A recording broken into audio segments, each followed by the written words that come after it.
Hello बच्चों, आज हम लोग इस सेशन में पढ़ेंगे क्लास 8 एनसीईआरटी का चैप्टर 1 का एक्सरसाइज 1.2 है ना। अब एक्सरसाइज 1.2 में है कि परिमेय संख्याओं के गुणधर्म है ना, प्रॉपर्टीज ऑफ रेशनल नंबर। तो पहले हम लोग ये प्रॉपर्टीज के बारे में थोड़ा सा पढ़ लेते हैं, उसके बाद जो है आगे के चैप्टर को सॉल्व करेंगे। चलते हैं। पहला है समवृत्त। समवृत्त क्या होता है? परिमेय संख्याओं का समवृत्त में लेना है जोड़, क्लोजर प्रॉपर्टीज बोलते हैं है ना। समवृत्त गुणधर्म ये होता है नंबर 1 योग का क्या होता है कि अगर दो परिमेय संख्याओं को जोड़ने पर है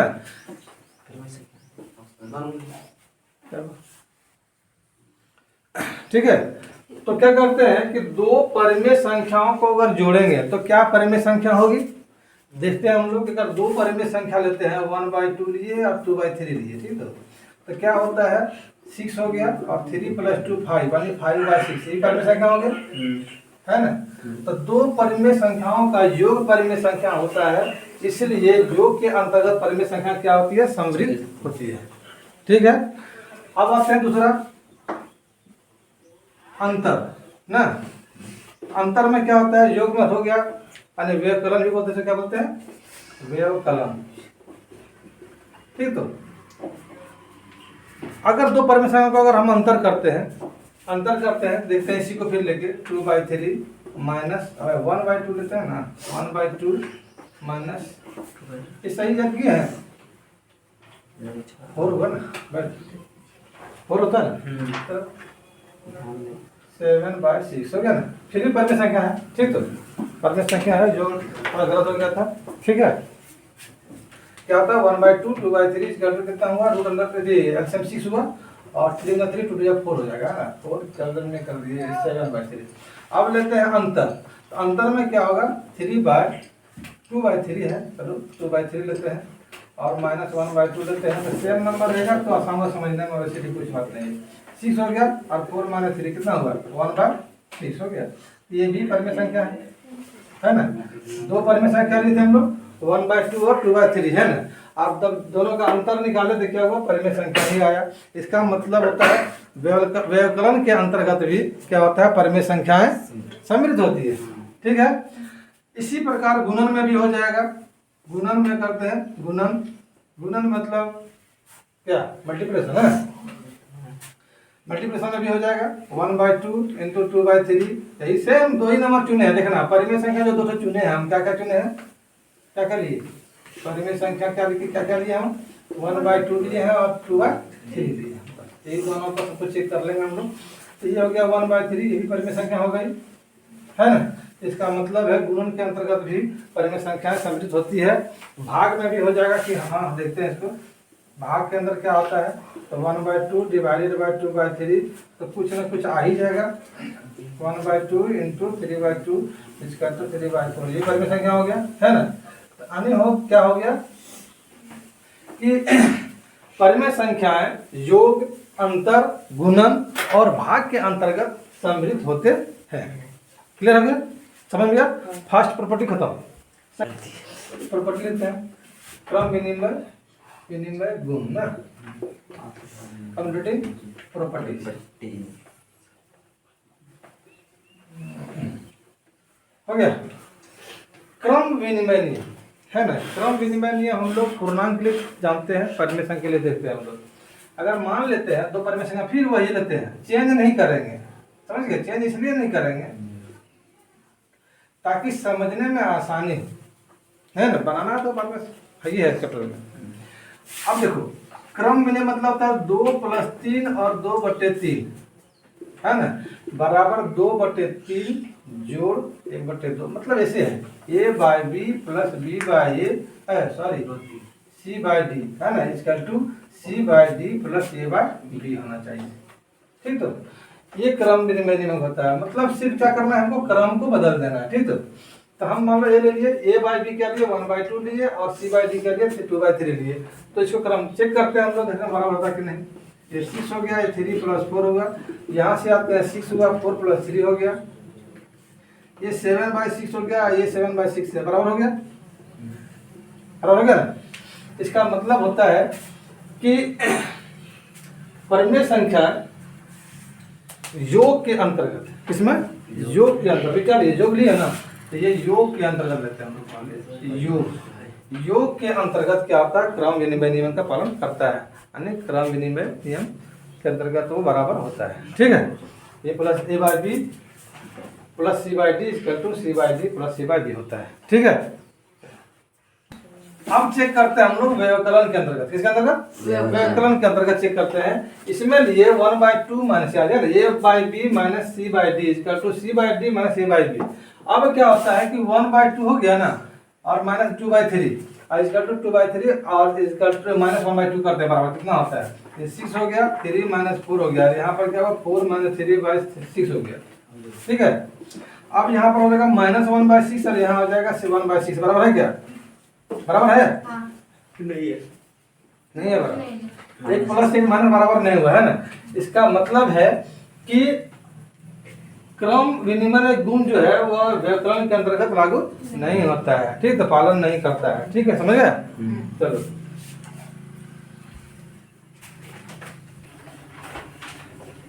अब देखते हैं हम लोग गुणा के अंतर्गत क्या होता है, क्रम विनिमय नियम का पालन होता है कि नहीं, क्रम विनिमय नियम यानी गुण का पालन होता है कि नहीं गुणन के अंतर्गत, है ना। तो ये 1/2 था, 2/3 था, और ये देखते हैं मल्टीप्लाई करके कितना होता है, इसको मिटा देते हैं। क्या होना चाहिए, होना चाहिए a/b into c/d equal to c/d into a/b। तो इसको क्या होता है, ये हो जाएगा 2 कैंसिल आउट 1/3 हो गया, है ना, और ये 2 कैंसिल आउट 1/3 इक्वल हो गया। इसका मतलब क्रम विनिमय नियम का पालन होता है, ठीक है। चालू कर दिया। हाँ, अब चेक करते हैं हम लोग, अब चेक करते हैं हम लोग भाग के अंतर्गत, है ना, भाग के अंतर्गत ये भागा b और बाय c/d है ना, a/b भागा c/d इक्वल टू c/d भागा a/b होता है कि नहीं होता है, देखते हैं। चलो पहले 1/2 डिवाइडेड बाय 2/3 है, यही है ना, और इधर है 2/3 डिवाइडेड बाय 1/2, अगर बराबर होता है तो है ना क्रम विनिमय का पालन होगा, और नहीं तो नहीं होता है। चलो 6 लेते हैं इसका, तो 6 नहीं 1/2 इंटू 3/2 हो गया, और यहाँ पर 2/3 इंटू 2/1 हो गया, ये होता है 3/4 और ये होता है 4/3, ये दोनों बराबर नहीं है। इसका मतलब है कि भाग के अंतर्गत क्रम विनिमय का पालन नहीं होता है, ठीक। तो चलो चलो चलो करो, कर दिया, बहुत अच्छा बात है। देखो सहचर गुण एसोसिएटिव प्रॉपर्टी है ना, क्या होता है कि इसको इस सब समझो, यहाँ पर योग के अंतर्गत लेते हैं, योग के अंतर्गत लेते हैं। तो साहचर्य मतलब देखो, जैसे कि a/b प्लस c/d और प्लस c/e आता है, तो ये दोनों को पहले सॉल्व करना है, और फिर बाद में इस पहले ही दोनों को, मतलब एक बार इस दोनों को सॉल्व करना है, एक बार इस दोनों को सॉल्व करना है, समझा। अगर दोनों बराबर होता है तो एसोसिएटिव लॉ का पालन होता है ना। चलो हम लेते हैं 3 लेते हैं, a/b क्या लेते हैं, मान लो 1/2 था वही रहते हैं, c/d क्या था 2/3 था, चलो ये भी लेते हैं, और e/f को ले लेते हैं, कोई 3/4 लीजिए, ठीक है, चेंज कर दिए थोड़ा सा। अब क्या करते हैं हम लोग लेते हैं इसको a/b plus c/d plus e/f, इसको सॉल्व करते हैं पहले इसको लेके, है ना। तो क्या हो जाएगा 1/2 प्लस 2/3 प्लस 3/2, ये हो गया। तो 1/2 सॉल्व करो, इसमें कितना होता है 12 और 8 और प्लस 9 कर दिए इसको, है ना। अब चलते हैं इसको 1/2 प्लस कितना हुआ 8 9 17/12 हो गया। अब एलसीएम 12 भी आएगा, तो 6 to 12 6 हो जाए 17, कितना हो गया 23/12 हो गया। तो ये मेरा कितना आया 23/12, ठीक। तो अब उसके बाद ये वाला लेते हैं हम लोग, राइट साइड में, लेफ्ट साइड में ले लिया मतलब, ये हो गया, ठीक है, देख रहे हो। तो यहाँ पर फिर वही सेम रहेगा, लेकिन ये बंद हो जाएगा, और 3/4 बाहर कर लेंगे। क्रम नहीं एसोसिएटिव, अरे इसको हल करना है। तो 6 हो गया 3 + 4 और +3/4 कितना हुआ 7/6 और +3/4।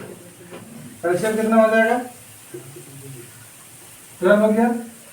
तो 14 8 4 पेपर 3 किया 9 कितना हुआ 23 × 12 हो गया बराबर हुआ। देखो बराबर हुआ ना, तो दोनों साइड बराबर हो गया। इसका मतलब है इसलिए ये वाला जो है लागू हो गया है ना, यानी ये बराबर हो गया है ना। तो योग के अंतर्गत क्या था, परिमेय संख्या एसोसिएटिव प्रॉपर्टी का पालन करती है, यानी सहचर्य गुण का पालन करती है। हाँ मिटाए नहीं सब ठीक। तो क्या करते हैं हम लोग अंतर करना है, क्या करना व्यवकलन। व्यवकलन में क्या करना, सिर्फ माइनस बिठा देना, पहले वाला में ही माइनस बिठा दिए, हो गया आसान काम हो गया। अब क्या करेंगे, सब वैल्यू सेम रहेगा, यहाँ पर माइनस यहाँ पर माइनस, ये माइनस और यहाँ भी माइनस हो जाएगा, हो गया। अब सोल्व करते हैं इसको, तो 1/2 यहाँ माइनस का साइन होगा, ठीक। तो माइनस कितना हो जाएगा -1/12। अब इसको लेते हैं 12 एलसीएम हो जाएगा, तो 1 यहाँ 1 नहीं 2 6 12 6 हो गया, तो 6 1 जा 6 हो जाएगा और माइनस हो जाएगा 1, ये हो जाएगा 6 + 1/12 यानी 7/12, ठीक है। चलते हैं इधर वाले, यहाँ माइनस देते हैं यहाँ माइनस देते हैं, और ये माइनस सॉल्व करते हैं इसको। पहले 6 आ जाएगा एलसीएम दोनों का, तो 3 - 4 -3/4 हो गया। अब सॉल्व करते हैं, तो -1/6 -3/4 एलसीएम कितना होगा 12, तो 6 × 12 -2 हुआ, 4 × 12 3 × 9 हो गया, और -11/12 यहाँ आया 7/12 और यहाँ हुआ -11/12। इसका मतलब बराबर नहीं हुआ। बराबर जब नहीं हुआ, जब ये दोनों बराबर नहीं हुआ, तो इसका मतलब है कि व्यवकलन के अंतर्गत है ना, व्यवकलन के अंतर्गत क्या होता है, एसोसिएटिव लॉ का पालन नहीं होता है, प्रॉपर्टी का पालन नहीं होता है, ठीक है। इसी प्रकार क्या हो जाएगा, गुणन में हो जाएगा, ध्यान दो, इसी प्रकार गुणन में हो जाएगा, है ना, गुणन में लागू हो जाएगा, और फिर भाग में नहीं होगा, है ना। चेक करके देख लोगे अपने से, भाग में हम लोग करेंगे तो फिर उसमें नहीं होगा, ठीक है, समझ में आ गया। योग के अंतर्गत सहचर्य का पालन होता है, गुणन के अंतर्गत पालन होता है, लेकिन अंतर और भाग के अंतर्गत पालन नहीं होता है। चौथा है योज तत्सम, है ना, तत्सम यानी एडिटिव न, एडिटिव आइडेंटिटी। क्या होता है योग तत्सम, क्या होता है ना। देखो अब जैसे मान लेते हैं कि यहाँ पर 3/5 है, इसमें क्या जोड़ा जाए कि जोड़ने के बाद वह 0 आ जाएगा, ध्यान देना, जोड़ने में कितना होना चाहिए 0 होना चाहिए, ठीक।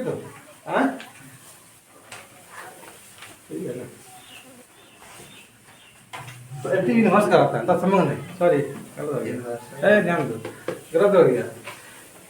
योग तत्सम का मतलब होता है ना, कि कितना जोड़ने पर, किस संख्या में कितना जोड़ने पर वही संख्या आता है, हाँ ये है ना। देखो कितना एडिटिव इनवर्स होता है, 0 लगा है ना, एडिटिव इनवर्स होता है, एडिटिव इनवर्स नहीं करना, हमें क्या करना है, योग तत्सम देना है।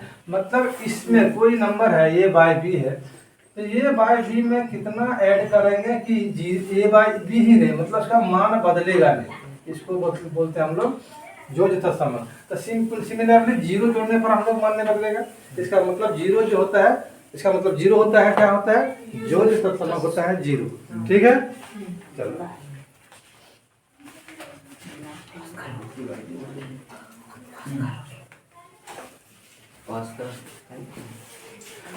पांचवा है योज प्रतिलोम, पहले बोल दिया था, है ना, योज प्रतिलोम, क्या एडिटिव इनवर्स, इनवर्स इसमें जो होता है ना, ये होता है कि क्या जोड़ने पर वह 0 हो जाएगा, ठीक। तो अरे 3/5 में क्या जोड़ेंगे तो क्या हो जाएगा 0 हो जाएगा। जितना जोड़ने के बाद 0 होता है तो बोलते हैं योग प्रतिलोम। ध्यान रखना, गुना करने में 1 होता है, कि क्या गुना करें कि 1 हो जाए, ठीक। तो लेकिन जोड़ने वाला क्या होता है मल्टीप्लिकेटिव इनवर्स में क्या होता है बता देते हैं कि मल्टीप्लिकेटिव इनवर्स में क्या होता है कि 3/5 में क्या मल्टीप्लाई करें कि 1 होगा, है ना, तो 5/3 हो जाएगा। समझ में आ गया, समझ गया ना। तो इसका मल्टीप्लिकेटिव इनवर्स ये वाला हो जाएगा, और यानी 3/5 का मल्टीप्लिकेटिव इनवर्स क्या हो जाएगा 5/3, और 5/3 का हो जाएगा 3/5, है ना। एडिटिव में क्या होता है कि जो संख्या दी हुई है अगर वो प्लस में दिया हुआ तो माइनस उसका हो जाएगा, और माइनस अगर दिया हुआ तो प्लस हो जाएगा, ठीक है। तो क्या हमको 0 लाना है, तो 1 + 1 माइनस रहेगा तब 0 होगा। समझ में आ गया। यानी a + b, अगर a/b दिया हुआ है तो इसका जो जी प्रतिलोम -a/b हो जाएगा, ठीक।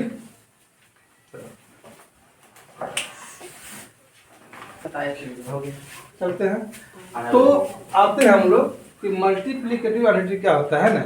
मतलब जैसे a/b है तो a/b में किस संख्या से गुणा करेंगे कि a/b ही हो जाए तो 1 क्या होता है, इसलिए मल्टीप्लिकेटिव एडिटिव क्या होता है, गुणात्मक तत्मक 1 होता है, ठीक है। तब अब आते हैं हम लोग एक्सरसाइज कितना 1.2 और फटाफट मारते हैं, कुछ मतलब हम देखो कहता है 1 नंबर में बोल रहा है निम्नलिखित प्रत्येक का जोड़ प्रतिलोम ज्ञात करना है। क्या करना है, जोड़ प्रतिलोम मतलब होता है एडिटिव इनवर्स करना है ना। तो 1/3 देखो फटाफट 1/3 का जोड़ प्रतिलोम कितना हो जाएगा -1/3 हो जाएगा। दूसरा -5/9 है ना, -5/9 का जोड़ प्रतिलोम कितना हो जाएगा 5/9। 3 नंबर -11 ना, -11 का प्रतिलोम हो जाएगा 11। बराबर में बनाए ऐसे मारना, ठीक है, ठीक है, क्योंकि बराबर थोड़ा होता है, बराबर नहीं होता है। 9/-7 है, 9/-7 है, इसका हो जाएगा 9/7। आंसर हो गया सब मिला के, खत्म 1 नंबर। अब चलते हैं हम लोग 2 नंबर में। बता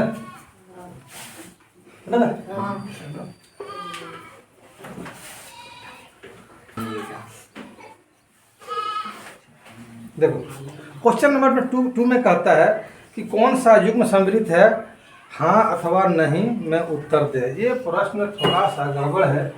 गड़बड़ यही है कि सम्मिलित मतलब जोड़ के 2 परिमेय संख्या दिया है, जोड़ के अंतर दिया है, तो हम लोग जानते हैं कि परिमेय संख्या योग के अंतर्गत सम्मिलित होता है और गुणन के अंतर्गत व्यकलन के अंतर्गत भी सम्मिलित होता है ना परिमेय संख्या। ये सब में तो हाँ ही हो जाएगा, इसमें ना किसी में नहीं होने वाला है। क्वेश्चन के अनुसार जो क्वेश्चन बोल रहा है उसके अनुसार, उसके बाद कुछ गड़बड़ हो गया है इसमें, ठीक है ना। जैसे 2/3 है, 2/7 है, नंबर 1 लेते हैं 2/7 और प्लस कितना है 3/4। अगर ये परिमेय संख्या अगर जोड़ेंगे, जोड़ने के बाद कितना हुआ 7 × 28 हुआ, एलसीएम ले लीजिए इसका, और 4 दूना 8 हुआ और 7 × 21 हुआ, यानी 29/28 का ये परिमेय संख्या नहीं है। ये परिमेय संख्या जोड़ के परिमेय संख्या नहीं होगा, परिमेय संख्या होगा, इसे सम्मिलित है। तो इस प्रकार सबका ही निकल जाएगा सम्मिलित, है ना। तो सब में आंसर वही होना चाहिए क्वेश्चन के अनुसार, है ना। बराबर क्रम विनिमय नियम का पंक्ति बोला नहीं है, बराबर है कि नहीं ये भी नहीं बोला है ना, बराबर है या नहीं भी नहीं। एक ये नंबर था, एक का 1 और 2 नंबर में दिया है। इसका दूसरा कोई क्वेश्चन दिया है 3/4 + 2/7 ना, 3/4 + 2/7। तो इसका लेते हैं चेंज करके, तो क्रम विनिमय नियम हम पालन करना था, सम्मिलित लिखा हुआ है 7 × 28, 7 × 21 + 8 बराबर 28, ठीक है। एक क्रम विनिमय का पालन होगा, सम्मिलित तो सब में ही हो जाएगा। चेक कर लेंगे हम लोग, ठीक है। चलो तो सम्मिलित के अंदर सब हो जाएगा, सब हो जाएगा, है ना। सम्मिलित है, लेकिन आंसर में ऐसा नहीं दिया हुआ है, नहीं दिया है। क्या नहीं दिया है, क्वेश्चन लिखने में गड़बड़ हो गया। चलो आगे बढ़ते हैं, खत्म करो। कहता है इसमें क्रम विनिमय नियम का क्या करना है, योग के क्रम विनिमय को सत्यापित करना है। योग के क्रम विनिमय नियम को सत्यापित करना है। हाँ शुरू है। इसका मतलब है हमें साबित करना है कि 7/5 + 3/8 इक्वल टू 3/8 प्लस माइनस 7/5 होता है या नहीं होता है। ठीक, तो चलो देखते हैं सॉल्व करके हम लोग। 40 हो गया, इला 5 बजा 40, 8 से 56, 5 56 और 5 या 15 हो जाएगा, और इधर 5 या 15, इधर प्लस माइनस 56 हो जाएगा, और बटे कितना हो जाएगा 40 हो जाएगा। अब यहाँ पर क्या लेते हैं हम लोग, कितना हो गया 15 में 6 में 5 गया 1 हो गया, और 5 में 1 गया 4 हो गया, माइनस में 40, और ये भी हो गया, उतना ही हो जाएगा, डरने की बात नहीं है, हो गया। इसका मतलब है ना, बराबर हो गया। इसका मतलब है क्रम सत्यापित हो जाएगा। ठीक है, हाँ ये नंबर ठीक है। चलो भी करते हैं।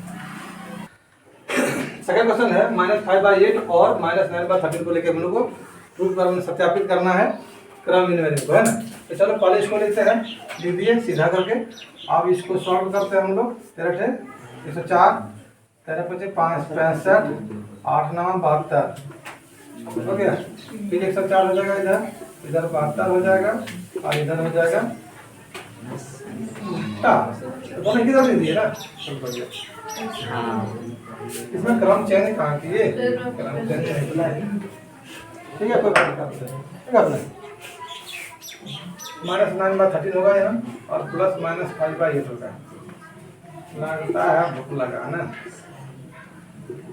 72 प्लस, ठीक है, कितना हो गया 7 और 13/104, और यहाँ भी 135 माइनस में बटे 104 बराबर हो गया। सत्यापित।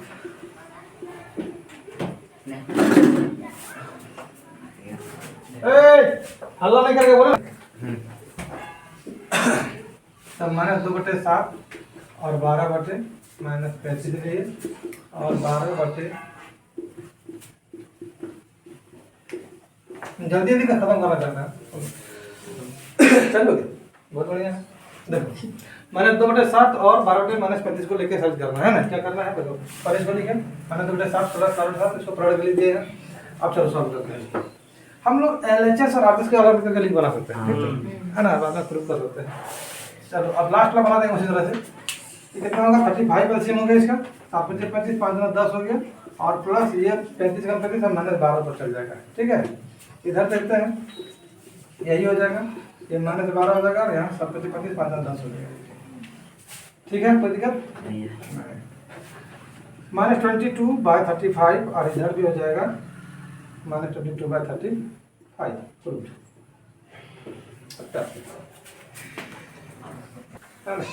ये है 2/7 और 12/-35, इसको प्रूव करना है हमें, है ना। इस तरह से काम लिखेंगे। क्या हो जाएगा 2/7 प्लस 12/-35, और इसका 12/-35 प्लस 2/7। चलो लेते हैं एलएचएस वाले, चलते हैं एलएचएस। तो 2/7 प्लस 12/-35, इसको करते हैं 35 एलसीएम, और ये जगह 7 × 35 5 × 10 हो जाएगा, और प्लस -12 हो जाएगा। ये हो गया -2/35। ठीक है, आप देख सकते हैं 12/-35 प्लस 2/7 इसका 2/35 हो जाएगा ना। ये माइनस ऊपर कर देना है, ठीक, तो क्या रखना -12 प्लस 10 हो गया, -2/5 बराबर हो गया, 25 हो गया। इसलिए एलएचएस बराबर आरएचएस।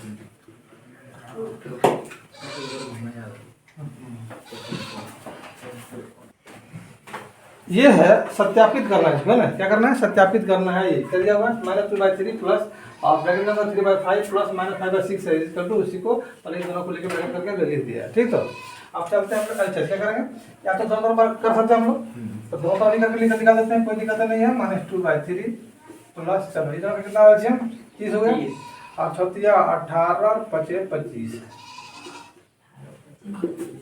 हो गया 15, और जो 5 × 10 और प्लस 9, ठीक है, -5/6 2/3 जोड़ कितना हो जाएगा -7/30। इस ब्रैकेट का काम नहीं देगा, छोड़ते हैं। बराबर इधर हो जाएगा -1/15 -5/6।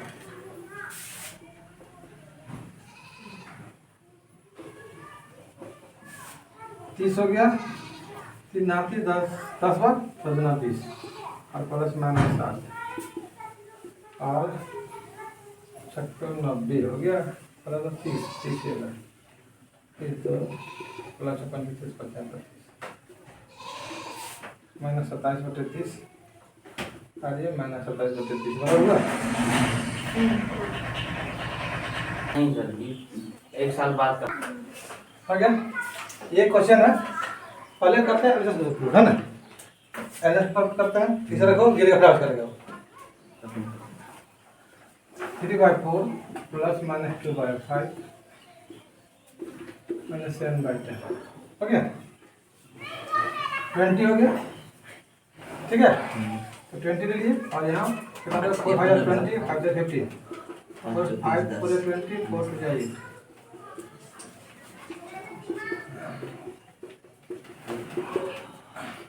20 हो गया, 7 प्लस माइनस 7/10 20 एलसीएम में 7 प्लस माइनस 14 ठीक है। इसे समझ में आ गया। और कैसे आते हैं अब राइट हैंड साइड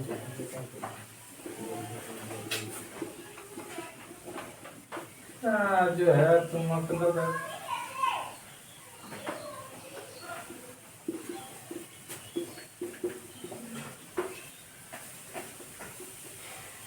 लोग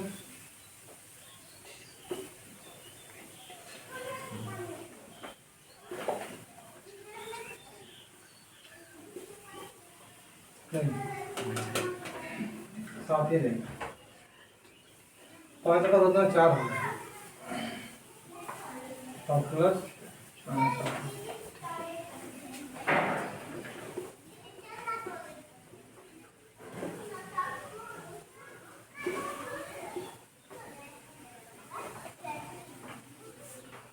ट्वेंटी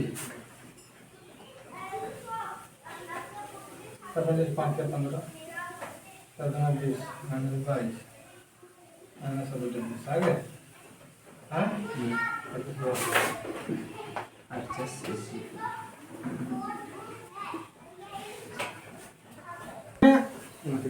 इसमें 4 5 का ये नंबर में इसे 5 नंबर क्वेश्चन बोला है कि योग के क्रम विनिमय तथा सहचर के गुणों का प्रयोग करना है ना। कुछ अब देखो इतना का बराबर है, इतना के साथ मिले लेंगे, इतना के साथ मिले लेंगे तो 3/5 तो क्रम विनिमय हो गया ना।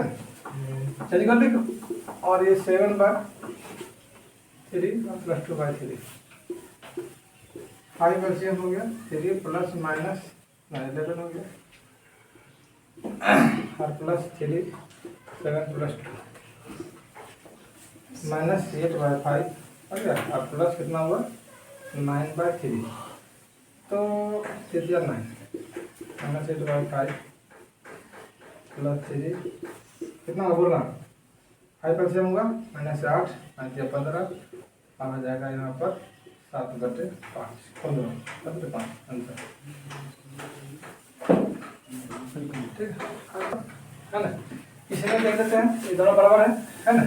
चलो 1/2 प्लस माइनस 2/3 के साथ में रख लेते हैं, कोई दिक्कत नहीं है।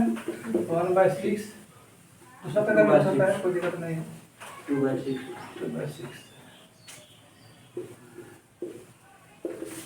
6 हो गया, 3 प्लस में और माइनस 4 हो जाएगा 6 माइनस 1 प्लस 2 माइनस 1/6 प्लस 1/6 हट गया 0।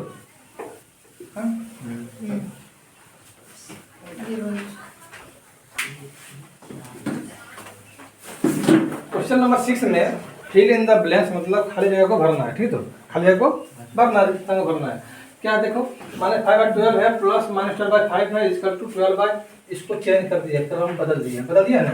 इधर क्या आ जाएगा माइनस 5/12 हो जाएगा, हो गया क्रम विनिमय नियम, ठीक। तो क्या हो जाएगा -5 यहाँ भी सेम हो जाएगा, यहाँ पर -7 हो जाएगा, ठीक। और यहाँ पर क्या हुआ ये गलत है, गलत ये है कि यहाँ पर किताब बुक में दे दिया है ब्रैकेट यहाँ पर होगा, ठीक है। और यहाँ पर क्या हो जाएगा देखो ये लिखा गया ये बाहर कर दिया तो ये बच गया तो इसको यहाँ लिखते हैं, ठीक है। तो ये आंसर हो जाएगा इसका। नेक्स्ट चलते हैं -11/7 है, तो यहाँ 11/7 है, तो 11/7 इधर लिखा जाएगा और इधर -11/7 लिखा जाएगा। ठीक है, हो गया ये आंसर है गया। क्वेश्चन नंबर 7 में हमें प्रश्नों के उत्तर देने हैं। पहला प्रश्न है कि वह कौन सी परिमेय संख्या है जिसका योज्य प्रतिलम्ब वह स्वयं है ना। तो 0 का योज्य प्रतिलम्ब क्या होगा? 0 होगा। इसलिए क्या आंसर हो जाएगा? 0 हो जाएगा आंसर। ठीक है, क्या हो जाएगा? 0 हो गया। दूसरा है, किसी ऋणात्मक परिमेय संख्या का ऋणात्मक क्या है? तो ऋणात्मक परिमेय संख्या का ऋणात्मक करेंगे, अगर मान लेते हैं 5/6 है, इसे मान लेते हैं 5/6 है और इसका ऋणात्मक लगा दिए, मतलब फिर यहाँ माइनस कर दिए, तो जब सॉल्व करेंगे तो क्या जाएगा? 5/6 हो जाएगा प्लस में, क्योंकि माइनस प्लस जाएगा तो धनात्मक हो जाएगा। क्या जाएगा? धनात्मक परिमेय संख्या। तो दिक्कत सी नंबर क्वेश्चन है। अरे सी तो दिया ही नहीं है ना, डी कर दिया है। ठीक, तो क्या किया है? डी कर दिया। तो आंसर में हम दिक्कत होगा, इसलिए सी को हम छोड़ देते हैं। ठीक, तो ठीक है, सी को छोड़ देते हैं क्योंकि सी दिया ही नहीं है, तो डी से चलते हैं। हमारे सी डी। क्या दो परिमेय संख्याओं का अंतर एक परिमेय संख्या है? हाँ, दो परिमेय संख्याओं का अंतर परिमेय संख्या है। हम लोग पढ़ाए सम्मिलित वाला, है ना, दो परिमेय संख्या। चलो अगला क्वेश्चन है, क्या योग पर परिमेय संख्या सहचर है? योग पर सहचर है, हाँ। ठीक, तो हाँ हो जाएगा, ये भी प्रूव कर दिए हैं। क्या योग के अंतर्गत परिमेय संख्या क्रम विनिमय है? हाँ, ये भी प्रूव कर दिए हैं। सारा का सारा पीस पहले ही प्रूव कर दिए हैं, है ना। उसके बाद है क्वेश्चन नंबर जी ना, क्या व्याकरण के अंतर्गत परिमेय संख्या क्रम विनिमय है? नहीं है, ये नहीं होता है क्रम, जो व्याकरण के अंदर क्रम विनिमय नहीं होता है। दूसरी बात आते हैं एच नंबर क्वेश्चन में, क्या कह रहा है? क्या व्याकरण के अंदर परिमेय संख्या साचर है? ये भी नहीं है। व्याकरण और भाग के अंतर्गत नहीं होता है साचर, है ना। आइए आगे पर, ठीक है, चलते हैं। वह कौन सी परिमेय संख्या है जो अपने ऋणात्मक के समान है? ऋणात्मक कर देंगे तो उतने हो जाएगा। कौन सी परिमेय संख्या है? 0। क्या हो जाएगा? 0। 0 को ऋणात्मक करेंगे तो क्या होगा? 0 बराबर -0, क्योंकि तो 0 ही होगा। ठीक है, चलो दूसरा नेक्स्ट, परिमेय संख्याओं के लिए योज्य तत्वमक क्या है? बता दिए हैं। परिमेय संख्याओं के लिए तत्वमक क्या होता है? 0 होता है। कितना होता है? 0। और ये हमारा है ना, आंसर कंप्लीट हो गया जे तक, ऐसा 1.2 का।